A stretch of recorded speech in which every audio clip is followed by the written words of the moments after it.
So can you believe that we've done a year's worth of free-to-play already? That's right, it's our anniversary for free-to-play. Let's party like it's 1999. You automatically know your anatomy. It's like a movie show in an academy. I throw a salary up when you straddle me. When there's a fallacy, send in the cavalry. Had an ass like give me a break. I give you some of that Kit Kat pirate. Catch it all on videotape and play back the highlights tomorrow. Too much alcohol, too many.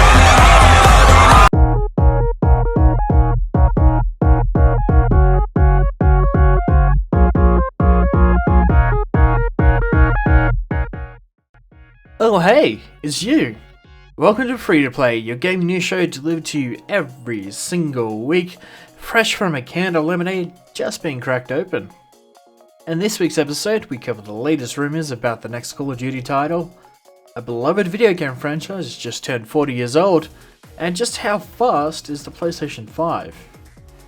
Find out all the latest news in this week's episode, but before we begin, if you like gaming content every single week, why not consider hitting that subscribe button and the bell icon so you don't miss a single video. For our first bit of news for this week, the source code for both the original Xbox and Windows NT has leaked online. The source code that has leaked contains the kernel for the operating system on the original Xbox, which turns out it's just a modified version of Windows 2000 running DirectX 8. The operating system contains build environments, the dev kit, emulators to test games, and internal documents about the original Xbox. Although even the operating system has leaked, it's unlikely hackers can use the leaks to create emulators to play Xbox games. Take-Two Interactive has how many games in development?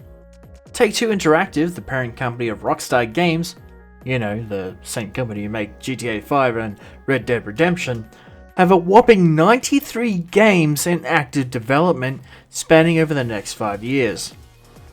During a recent earnings call, Take-Two Interactive CEO Karl Slatoff stated they currently have 63 titles which will be core gaming titles, 13 of them will be arcade games, and another 17 will be mid-core to arcade-like games. What is interesting though is that half of these titles will be games from existing IPs such as GTA or Red Dead Redemption. This could mean that Grand Theft Auto 6 could be just around the corner. The next title in the Call of Duty franchise could be here a lot sooner than we think. A recent leak online suggests that the next Call of Duty title will be Call of Duty Black Ops Cold War. The title was leaked by the Twitter user Okami on Twitter and backed up by sources over at Eurogamer. Eurogamer also mentioned that the Black Ops series will return to the series' roots. It is unclear at this point on whether or not this will be a soft reboot for the franchise or a separate title entirely.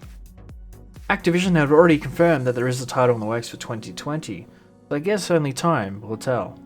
Just a quick update on a news story we covered last week. It looks like Bethesda has recalled the introduction of the Denuvo anti-cheat system and the latest update for Doom Eternal.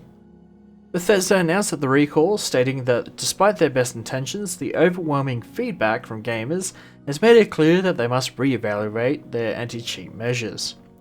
Denuvo will be removed in the next patch for PC. Can you believe that it's PacMan's 40th birthday? PacMan first arrived in arcades back in May of 1980 and was created by Bandai Namco. Well, I guess back then they were just known as Namco. To celebrate 40 years, PacMan will be appearing in Minecraft DLC, where you can play through PacMan puzzles, which is available right now.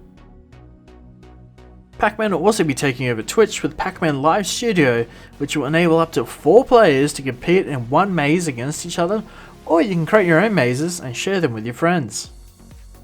But if you're a true arcade game connoisseur, you can purchase a special 40th anniversary edition of the PacMan arcade cabinet for $399 US. So just how fast is the PlayStation 5 really? In a recent meeting, Sony CEO and President Kenichiro Yoshida stated that the PS4 will be 100 times faster than the PlayStation 4.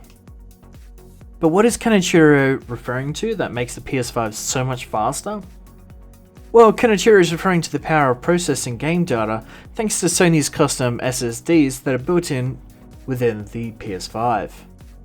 And Kenichiro isn't the only one impressed with the speeds, as the Epic Games founder, Tim Sweeney, has also said that the PS5 cannot be matched with high-end PCs. Kenichiro went to add that the game load time should be much shorter and gamers should be able to move through different worlds in an instant.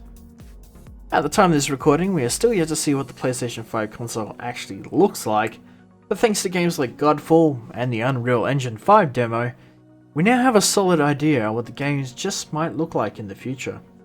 That's all for this episode, but before you go, why not catch up on the news by watching last week's episode, and check back in on Saturday at 8 PM Australian Eastern Standard Time for our weekly live stream. This is Charlie K, and as always, we will see you on the next level.